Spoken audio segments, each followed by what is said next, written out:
Hello बच्चों, कैसे हो आप। आइए हम लोग फिर एक बार शुरू करें। लंबे समय के बाद मिल रहे हैं, कोई 1 महीना तो हो ही गया होगा। हम लोग 2 चैप्टर पढ़ चुके हैं। एक तो पहला चैप्टर पढ़ चुके हैं, मैं 11th वालों से बात कर रहा हूँ। एक पहला चैप्टर हम लोग पढ़ चुके हैं जिसमें हम लोगों ने कुछ रसायन विज्ञान के मूलभूत अवधारणाओं की बात की थी। और एक 11वें या 12वें नंबर पे चैप्टर है संभवतः, उसका नाम है कार्बनिक रसायन का परिचय और कार्बनिक रसायन की कुछ तकनीकें हैं। उन तकनीकों के बारे में हम लोगों ने जाना था, जिसमें हम लोगों ने नोमेनक्लेचर पढ़ा था और मैकेनिज्म पढ़ा था और इंट्रोडक्शन तो पढ़ा ही था। इंट्रोडक्शन के साथ हम लोगों ने डिटेक्शन और एस्टिमेशन को पढ़ा था। इन तमाम सारी बातों की चर्चा हम लोगों ने की थी। हम लोग आगे बढ़ेंगे और अपने रसायन विज्ञान का दूसरा चैप्टर पढ़ेंगे जिसका नाम है एटमिक स्ट्रक्चर। Atomic structure. लेकिन फिर मैं एक बात कहूँगा आप सबसे कि वीडियो को सब्सक्राइब जरूर करें और जब पढ़ते हैं देखते हैं तो लाइक का बटन दबाने में क्या जाता है, तो लाइक भी करें। आइए देखें एटमिक स्ट्रक्चर। एटमिक स्ट्रक्चर के बारे में जब हम लोग बात करेंगे तो बहुत सारी पुरानी बातें जहन में आएंगी, जिसमें पहली बात तो कणाद की होगी। कणाद का नाम आएगा, क्षिति जल पावक गगन समीरा। 5 तत्वों से शरीर बना है और परमाणु को जानने वाला सबसे पहला व्यक्ति कणाद। उसके बाद तमाम सारे लोगों के विचार, अरस्तु, डेमोक्रेट्स वगैरह के विचार आएंगे। लेकिन मील का पत्थर साबित हुआ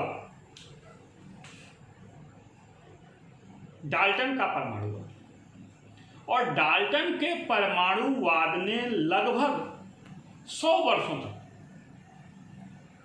80 तो आराम से, लगभग 100 वर्षों तक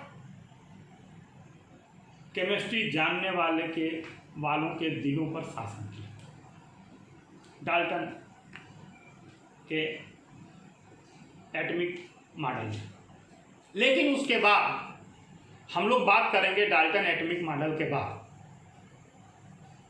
कि परिवर्तन कहाँ से आया। तो परिवर्तन वहाँ से आया जब सब एटॉमिक पार्टिकल, उप परमाणविक कण खोजे गए।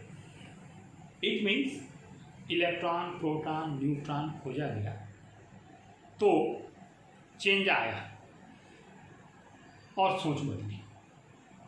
हम लोग उसी की बात करने वाले हैं। आइए सबसे पहले हम लोग देखें discovery of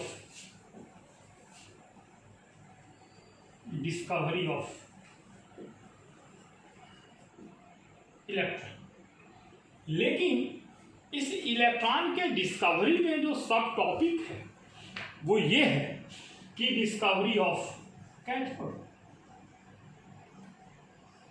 discovery of cathode rays. इसके बारे में जब तक हम लोग नहीं जानेंगे तब तक इलेक्ट्रॉन तो बाद में आया, कैथोड के बाद। इसका पूरा जो क्रेडिट है वो थॉमसन को जाता है। लेकिन ये लंबे समय से जो रिसर्च किए गए, समेकित रूप से बहुत सारे वैज्ञानिकों का इसमें योगदान रहा, उसी का प्रतिफल है। फैराडे को नहीं भूला जा सकता। फैराडे ने वही एक्सपेरिमेंट किया था जो जूलियस प्लकर ने किया था। जूलियस प्लकर ने वही एक्सपेरिमेंट किया था जो विलियम क्रूक्स ने किया था। विलियम क्रूक्स वाला ही जूलियस प्लकर ने किया था, जूलियस प्लकर वाला ही फैराडे ने किया था। लेकिन सफलता जो मिली, वो सफलता जिसको मिलती है उसके नाम से वो सिद्धांत, वो चीज़ें जानी जाती हैं। इन लोगों ने क्या किया था उसको जाने। इन लोगों ने एक डिस्चार्ज ट्यूब, जिसके अंदर दाब बहुत कम था, कितना दाब कम आप समझ सकते हैं, 10 का घात -3 mm, 760 mm एक वायुमंडलीय तापमान होता है। एक वायुमंडल तापमान है जिस पर एक वायुमंडल तापमान स्टैंडर्ड तापमान जिसको माना जाता है। लेकिन ये 10 का घात -3 mm इतना कम प्रेशर पर, प्रेशर कब कम होगा, कब कम होगा प्रेशर? प्रेशर तब कम होगा जब वायु नहीं रहेगी। वायु जितना कम वायु निकालते जाए प्रेशर घटता जाएगा। तो एक ऐसा ट्यूब हुआ जिसमें से प्रेशर कम कर दिया गया, वायु निकाल दिया गया। दोनों बात एक ही है, वायु निकाल दे या प्रेशर घटा दे। इतना कम दाब रहा। और विसर्ग नदी में क्या किया गया कि इसमें एनोड कैथोड बनाया गया, और बनाने के बाद इसको एक हाई वोल्टेज करंट से जोड़ दिया गया। 10,000 वोल्ट करंट इसमें प्रवाहित कराया गया। इधर से रेस निकले अदृश्य, वो अदृश्य थे, और ये अदृश्य रेस गए किधर को, इस तरफ को, कैथोड से निकले थे, एनोड की ओर गए थे। अदृश्य थे, तो अदृश्य थे तो आप देख सकते हैं क्या? मैं भी नहीं देख सकता, जिसने किया होगा वो भी नहीं देखा होगा। फिर क्या था? तो फिर एक यहां मेटल सल्फाइड, जिंक सल्फाइड का लेयर यहां लगाया गया, जो स्फुटदीप्ति उत्पन्न करता है। और तब जब ये गए और इधर से टकराए, लेकिन टकराएंगे कैसे? बीच में तो ये एनोड है, तो एनोड में छेद थे, और इसको क्रॉस करके जब टकराए तो यहां पर प्रकाश उत्पन्न किया। और जब प्रकाश उत्पन्न किया तो पता चल गया क्या कि इधर से कोई रेज उत्पन्न हुए। क्योंकि कैथोड से उत्पन्न थे, इसीलिए इस रेज को क्या कहा गया? Cathode rays. एम आई राइट? ऐसे कैथोड रेज का पता चला। चूंकि कैथोड ऋणावेशित है और धनावेश की तरफ ये रेज जा रहे हैं, इसीलिए ये कहा गया कि ये ऋणावेशित है, इस पे ऋणावेश है। अब प्रश्न उठा इसके बाद कि इसके कुछ कैरेक्टर बताए गए इस रेस के, तो कैरेक्टर कहां से निकलते हैं? कैरेक्टरिस्टिक्स, कैरेक्टर निकलते हैं उसी के एक्टिविटी से, उसके प्रॉपर्टीज से। तो पहला कैरेक्टर यही था, क्या? निगेटिव है, ये रेस निगेटिव है। दूसरा, ट्रेवल इन स्ट्रेट लाइन। अब ये स्ट्रेट लाइन में चल रहा है, ये कैसे पता चलेगा? तो उसके रास्ते में कोई लाइट अपारदर्शी चीज रखी गई, उससे वो टकराया और उसकी दूसरी तरफ उसकी छाया बनी। छाया बनने का, शेड बनने का अर्थ ही है कि वो कैसा है, तो रेस स्ट्रेट लाइन में चलने वाला है। तीसरी बात,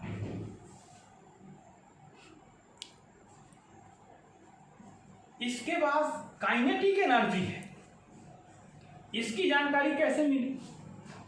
तो इसकी जानकारी ऐसे मिली कि उसके रास्ते में बहुत छोटे लाइट वेटेड पैडल व्हील रखा गया। व्हील चले, पैडल घुमा।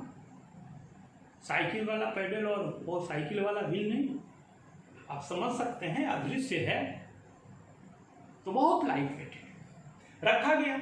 और इससे पता चला कि इसके पास ऊर्जा भी है, तभी तो वो लाइट वेटेड व्हील को घुमा देता है। तो स्ट्रेट लाइन में ट्रेवल किया, निगेटिव रेस है, काइनेटिक एनर्जी है। उसके बाद नंबर 4, इस के कैरेक्टर को और ध्यान से हम लोग जाने समझें कि इसको जब आघात कराया गया तो इससे एक रेस उत्पन्न हुआ, उसको हम लोग एक्सरे कहते हैं।